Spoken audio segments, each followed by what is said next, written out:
Hey guys, welcome to the notification area.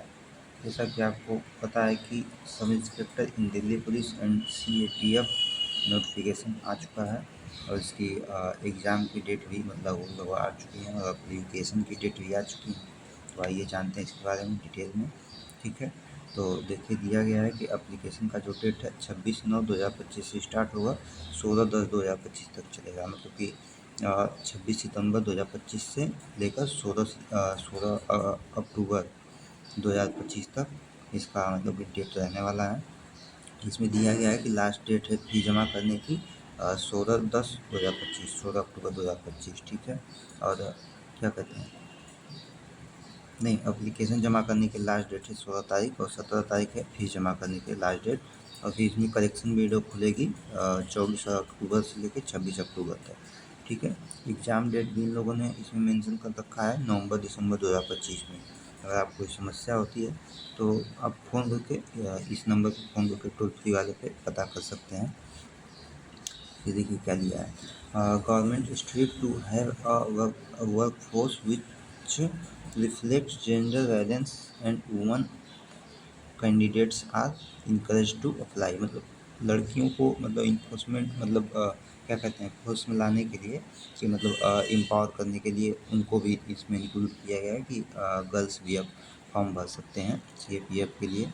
ठीक है, फिर आगे बढ़ते हैं।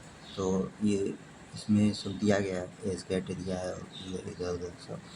देखिए, सब इंस्पेक्टर इन GD मतलब जनरल ड्यूटी इन CAPF के लिए the post carried pay scale of 6 level 35,400 to 1,12,400। मतलब कि ये आपका रहना लेवल 6 का पे लेवल स्केल रहने वाला है। और उसके बाद का classified group B non gazetted non ministerial job है CAPF की देखें तो। उसके बाद sub inspector executive male and female in Delhi police check करेंगे। तो इसके लिए पे लेवल रहने वाला है यहाँ पे स्केल ऑफ लेवल 6 है। इसमें भी वही क्राइटेरिया है, लेकिन ये क्लासिफाइड एज ग्रुप C है बाई दिल्ली पुलिस। अब वो जो CAPF वाला है वो ग्रुप B के लिए है। ठीक है, अब आगे आते हैं टेंटेटिव वैकेंसीज पे देखते हैं। तो टेंटेटिव वैकेंसीज पे आप देख सकते हैं जैसा कि दिया गया, sub inspector executive in Delhi police male के लिए ओपन कैटेगरी एक सर्विसमैन के लिए और एक सर्विसमैन स्पेशल कैटेगरी के लिए 10% रिजर्वेशन फॉर डिपार्टमेंटल कैंडिडेट। मतलब जो पहले से कोई दिल्ली पुलिस में है घर का, या फिर आप पहले से काम कर रहे हैं उसमें, तो इसलिए ये क्या है। फिर सब inspector in executive in Delhi police female के लिए चेक करेंगे तो ओपन कैटेगरी में कितना है, टोटल वैकेंसी कितना है, ये मतलब दिया है फीमेल के लिए। अब सब inspector in GD in CAPF में देखते हैं तो जहाँ तक दिखा जा रहा है कि CRPF और CISF में सबसे ज़्यादा पोस्ट है। तो आपको अगर सही लगे तो दिल्ली पुलिस के लिए अप्लाई कीजिए, नहीं तो CAPF के लिए अप्लाई करिए। इसमें भी आगे पोस्ट प्रेफरेंस भी है कि आप किसको ज़्यादा प्रेफरेंस देना चाहते हैं, आपको कौन से पोस्ट के लिए जाना है, उसके हिसाब से आप अप्लाई कर सकते हैं। आगे बढ़िए, candidate selected for appointment to post of SI in CAPF are liable to serve anywhere India. मतलब अगर CAPF में आप सेलेक्ट होते हैं तो आपको इंडिया में कहीं भी सर्व करने के लिए दिया जा सकता है कि आप मतलब कहीं भी ट्रांसफ़र किया जा सकता है इंडिया में। इसकी कोई फिक्स जगह नहीं है कि आप यहीं पे रहेंगे कहीं भी। ठीक है, आगे बढ़ते हैं। तो इसमें रिजर्वेशन भी दिया गया। हाँ, अब फॉर्म भरने के लिए आपके पास क्या होना चाहिए, नेशनलिटी सिटीजनशिप, मतलब कि आप इंडिया के मेंबर होने चाहिए या नेपाल के होने चाहिए या सब्जेक्टेड टू भोपाल होना चाहिए। या फिर इसमें दिया गया है candidate belonging to category 4.1.2 and 3 करके ये सब आगे दिया गया है। फिर एज लिमिट दिया गया है कि एज लिमिट कितना रहना चाहिए। तो देखिए, एज लिमिट ठीक ठाक जो भी है, एज लिमिट 18 प्लस नहीं कितना है, एज लिमिट जो है द पोस्ट 20-25 मतलब 20 से 25 ईयर रहेगा। Candidate must have been born non earlier than 2000 2000 से पहले का पैदा, मतलब 2000 के बाद पैदा नहीं होना चाहिए, 2000 से पहले का रहना चाहिए। ठीक है, आर नॉट लेटर देन, ओ नहीं, 8 2000 से लेकर 1/8/2005 के बीच में उसका जन्म तिथि रहना चाहिए, वही अप्लाई करेगा। ठीक है, फिर कह दिया है आगे ST/SC के लिए 5 साल रिलैक्सेशन है, OBC के लिए 3 साल है, एक्स सर्विसमैन के लिए 3 साल है, रिलैक्सेशन दे रखा है इसमें, आप देख सकते हैं। फिर उसके बाद date of birth held by candidate in online application, मतलब कि आप जो एप्लीकेशन के टाइम डेट ऑफ बर्थ भर रहे हैं वही डेट ऑफ बर्थ आपके मैट्रिकुलेशन सर्टिफिकेट में होना चाहिए, आधार कार्ड पर होना चाहिए, मतलब सेम रहना चाहिए। नहीं तो अगर अलग अलग हुआ तो आपको एग्ज़ाम से भी रिजेक्ट किया जा सकता है। अगर एग्ज़ाम में बैठ गए तो आपको फाइनल रिजेक्ट किया जा सकता है। अब इसेंशियल क्वालिफिकेशन की बात कर लेते हैं। तो इसेंशियल क्वालिफिकेशन के लिए bachelor degree from any recognised university in India और इक्विवेलेंट रहना चाहिए। वो भी अपनी सर्टिफिकेट आपके पास क्लोजिंग डेट से पहले कराना चाहिए, ठीक है। या फिर आपको पास मतलब क्लोजिंग डेट मतलब फॉर्म भरने की जो लास्ट डेट है उससे पहले आपको फाइनल रिजल्ट आपके पास होना चाहिए। The bachelor degree is equivalent to can apply, however they must possess essential qualification before the cutoff date। अच्छा कट ऑफ डेट है ना, कट ऑफ डेट से पहले जो कट ऑफ आएगा पहला वाला उससे पहले आपका मतलब जो ग्रेजुएशन कंप्लीट होना चाहिए, ठीक है। उसके बाद आगे आते हैं तो देखते हैं इसमें दिया गया है फॉर द, ये देखिए ये मोस्ट इम्पोर्टेंट है, चेक कीजिए यहाँ। For the post of sub inspector in Delhi police male candidate only, ठीक है। Male candidate must have possessed a valid driving licence for लोको क्या कहते हैं लाइट मोटर व्हीकल, जिसमें मोटरसाइकिल और कार आता है। Date fixed for physical endurance and measurement test PET and MT to be eligible for the post of sub inspector in Delhi police.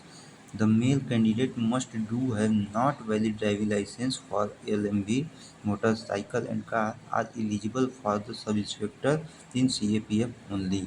देखो जिसके पास है मतलब ड्राइविंग लाइसेंस लो मीटर लाइट मोटर व्हीकल का वो दिल्ली पुलिस के लिए अप्लाई कर सकता है, मतलब दिल्ली पुलिस के लिए। जिसके पास अगर नहीं है तो उसको CAPF के लिए जाना पड़ेगा। या फिर अगर आपके पास नहीं है तो आप अभी ड्राइविंग लाइसेंस के लिए अप्लाई कर सकते हैं।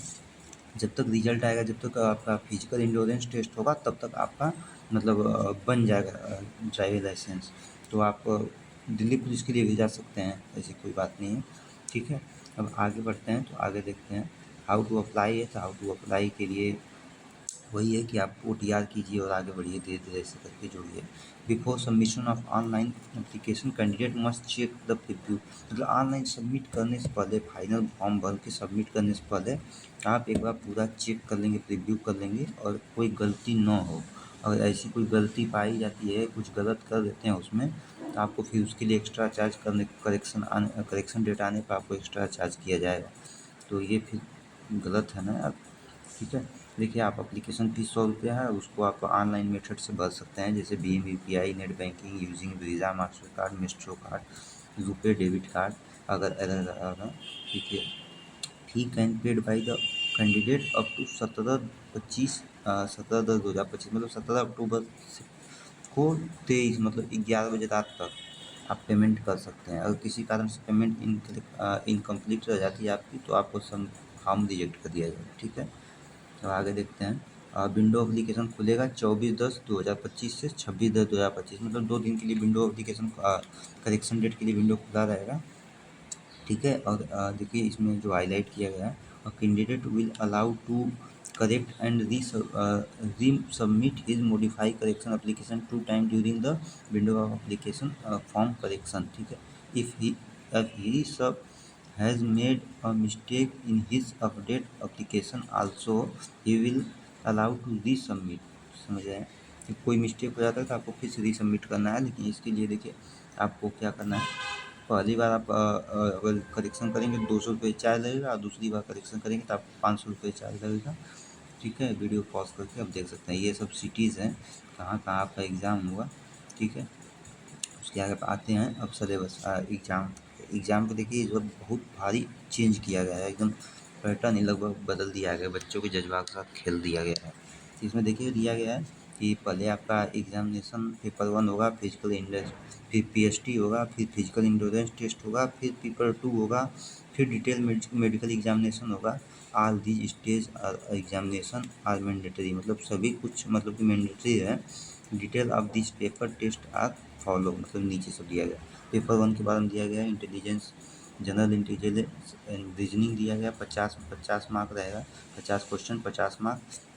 जनरल नॉलेज 50 क्वेश्चन के लिए 50 मार्क, क्वांटिटिव एप्टीट्यूड 50 क्वेश्चन के लिए 50 मार्क, अंग्रेजी के लिए 50 क्वेश्चन के लिए 50 मार्क। लेकिन यहाँ पे देखेंगे टाइम ड्यूरेशन जो है 2 आवर लिखा हुआ है, समझ रहे हैं ना, with sectional timer of 30 minute for each part. अब इसमें ये लोग कर दिए हैं कि 30 मिनट हर पार्ट के लिए रहेगा, 2 घंटे का पेपर रहेगा। अब रीजनिंग 30 मिनट का रहेगा, मैथ 30 मिनट का रहेगा, कंप्रीहेंशन इंग्लिश 30 मिनट का रहेगा, जीएस 30 मिनट का रहेगा। अब 30 मिनट आपके ऊपर है, आप कैसे कर पाते हैं या नहीं कर पाते हैं, ठीक है। और वही अब देखेंगे पेपर 2 के लिए, तो पेपर 2 में English and English language and comprehension 200 में 200, इसमें कोई ऐसा टाइमर नहीं है, ये 2 घंटे का पेपर रहेगा, ठीक है। फिर देखिए ये सब पेपर 1 पेपर 2 सब मल्टीपल चॉइस टाइप के क्वेश्चन रहेंगे, ठीक है। देखिए फिर mark scored by candidate computer based examination if conducted multiple shift, अगर दिया गया है कि अगर कैंडिडेट मल्टीपल शिफ्ट में अगर कंडक्ट किया जाता है एग्ज़ाम, तो वो उसे नॉर्मलाइज किया जाएगा, नॉर्मलाइज करके तब कट ऑफ मार्क्स दिया जाएगा। फिर इसके बाद है कि अगर आंसर की आ जाती है, आपको कुछ गलत लगता है, तो आप पर क्वेश्चन के लिए 50 रुपये पेमेंट करके आप उस पर ऑब्जेक्शन कर सकते हैं, ठीक है। अगर आप देखिए यहाँ पे एनसीसी सर्टिफिकेट है, सी है तो आपको 10 मार्क बोनस मिलेगा, सी के बाद अगर बी है तो आपको 6 मार्क बोनस मिलेगा, सर्टिफिकेट ए है एनसीसी का तो आपको 4% बोनस मार्क मिलेगा, समझ रहे हैं, कितनी अच्छी बात है। तो अगर आपके पास एनसीसी का सर्टिफिकेट है तो फिर आप बोनस मार्क ले जाएंगे, ठीक है। यहाँ पे देखिए अब आ जाइए सिलेबस के पास। सिलेबस ये है कि जनरल इंटेलिजेंस से रीजनिंग के लिए इतना दिया गया है, उसके बाद देखेंगे आगे तो general knowledge and general awareness के लिए ये पेपर 1 का है, ये सब है। क्वांटिटिव एप्टीट्यूड पे जाएंगे तो ये है, इतना है, इतना आप देख सकते हैं पॉज करके। और इंग्लिश कंप्रीहेंशन के लिए वही जनरल कैंडिडेट अंडरस्टैंड इंग्लिश रहेगा कि आप जनरल इंग्लिश जानते हो, लेकिन पेपर 2 में जनरल नहीं चाहिए, पेपर 2 में हाई नॉलेज चाहिए भाई, ठीक है। पेपर 2 में देखिए ये सब है, इतना है। उसके बाद देखेंगे तो physical standard and physical intelligence test के पास है, मेल एक्सेप्ट दोज इंस्टेंट, ठीक है। ये सब है। Height for norms in SI in Delhi police के लिए ये क्राइटेरिया, हाइट के लिए 170 ml के लिए, ठीक है। क्या कहते हैं, हाँ, और हिमाचल प्रदेश चाहे पहाड़ी एरिया है तो 165 हाइट रहेगा। All male candidate belonging to schedule tribe ST वालों के लिए 162.5 हाइट रहेगा, और फीमेल कैंडिडेट के लिए 157 हाइट रहेगा, ठीक है। और फिर क्या कहते हैं, female candidate belong to the Garhwal, Kumaon, Himachal Pradesh, Maratha, Dogra, Gorkhas जो भी है 155 के लिए इसके रहेगा। और all female candidate who belong to schedule tribe ST 154 centimetre height रहेगा, ठीक है। Height norms for SI and in CAPF, ठीक है। सीएपीएफ में 100 हाइट 170 रहेगा मेल कैंडिडेट के लिए, अगर आप पहाड़ी क्षेत्र से बिलोंग करते हैं 165 रहेगा, आप गोरखा कैंडिडेट हैं तो 157 रहेगा हाइट। और चेस्ट वही होता है 80 से 85 होता है, एक्सपेंड करके 80 आपका मिनिमम रहना चाहिए, एक्सपेंड करके 5 सेंटीमीटर लेके जा सकते हैं कम से कम, ठीक है। और ये सब क्राइटेरिया है हाइट के लिए। फिजिकल देख सकते हैं, फिजिकल इंडोरेंस टेस्ट के बारे में आइए जानते हैं। तो यहाँ पे दिया गया है 1.6 किलोमीटर इन 6.5 मिनट, मतलब क्या कहते हैं 100 मीटर रेस इन 16 सेकंड में दौड़ना है मेल कैंडिडेट के लिए। फिर दूसरा रेस है 1.6 किलोमीटर रेस इन 6.5 मिनट में दौड़ना है। फिर लॉन्ग जंप है 3.65 मीटर इन 3 चांस। हाई जंप है 1.2 मीटर इन 3 चांस, मतलब आप इतने में कर लेते हो, ठीक है, नहीं तो आपको रिजेक्ट कर दिया जाए। शॉर्ट पुट है 16 LBS का, फिर 4.5 मीटर 3 चांस, मतलब शॉर्ट पुट मतलब गोला फेंकना है आपको 4.5 मीटर की दूरी पर 3 चांस मिलेगा इसके लिए भी। फीमेल के लिए भी कुछ क्राइटेरिया है, 100 मीटर रेस है 18 सेकंड में, 800 मीटर रेस है 4 मिनट में, और फिर लॉन्ग जंप है 2.7 मीटर इन 3 चांसेस। हाई जंप है 0.9 मीटर इन 3 चांसेस, ठीक है। अब आगे बढ़ेंगे। PST will not carry any mark, ठीक है। PST will not carry any mark, will be qualifying elimination nature, ये बस क्वालिफाइंग नेचर का रहेगा PET PST, इसमें कोई भी मार्क एक्स्ट्रा नहीं मिलने वाला है, ठीक है।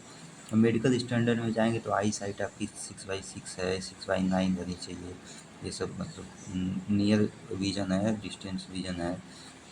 Candidate must have not have knock knee, flat foot, varicose when, मतलब टेढ़ी हड्डियाँ नहीं होनी चाहिए। ये फिर आई साइट सही रहनी चाहिए, आई कलर विजन सही रहनी चाहिए, नॉकनी नहीं रहनी चाहिए, फ्लैट फुट नहीं रहना चाहिए, इतना दिया गया है। और मेंटल हेल्थ और बॉडली हेल्थ गुड रहना चाहिए ताकि ड्यूटी के समय कोई इफेक्ट ना हो। ठीक है। अब फाइनली सेलेक्टेड कैंडिडेट जो हैं उनको किस बेसिस पे रिजेक्ट किया जा सकता है अगर वो ये क्राइटेरिया फॉलो नहीं कर पाते हैं जो साथ दिया गया है। Jumping over the vertical board, holding the rope on jumping from the board, torsion swing है, फिर jumping on the horizontal board, parallel rope, monkey crawl और वर्टिकल रोप। अगर इस सातों में से कोई क्राइटेरिया अगर आप फॉलो नहीं कर पाते हैं, नहीं पूरा कर पाते हैं, तो आपको रिजेक्ट कर दिया जाएगा सिलेक्शन के बाद भी। यहाँ पे टैटू के बारे में दिया गया है, टैटू कितना बड़ा होना चाहिए, कहाँ होना चाहिए, लोकेशन कितना है, 1/4 होना चाहिए, किस बॉडी पार्ट पे है उसका 1/4 होना चाहिए। अगर आप हाथ पे मतलब यहाँ कोहनी के नीचे से लेके कलाई के बीच में कराते हैं तो पूरे एरिया का 1/4 से ज़्यादा रहेगा तो आपको रिजेक्ट कर दिया जाएगा। उसके आगे देखते हैं क्या दिया गया है। यही है कि अब एग्ज़ाम में तो हम एग्ज़ाम में क्या करना है, आधार कार्ड लेके जाना है एग्ज़ाम आसन और प्रिंटेड सर्टिफिकेट वही आधार जो एडमिट कार्ड मिलेगा 2 घंटे पहले एग्ज़ाम से पहुंच जाना है एग्ज़ाम लाइव पे। और आपके लिए एग्ज़ाम के टाइम पे क्या है, वोटर आईडी कार्ड चाहिए, ड्राइविंग लाइसेंस है तो वो ले जा सकते हैं, पैन कार्ड है वो ले जा सकते हैं। ठीक है। ऐसे ही मतलब कि आपका इम्पोर्टेंट कार्ड। हाँ, अब ये है आपका क्या कहते हैं प्रेफ़रेंस है कि आप कौन को किस प्रेफ़रेंस में रखेंगे। ए अगर प्रेफ़रेंस डालेंगे तो दिल्ली पुलिस के लिए, बी बॉर्डर सिक्योरिटी फोर्स के लिए, सी जो है सेंट्रल इंडस्ट्रियल सिक्योरिटी फोर्स या ये सब के लिए है।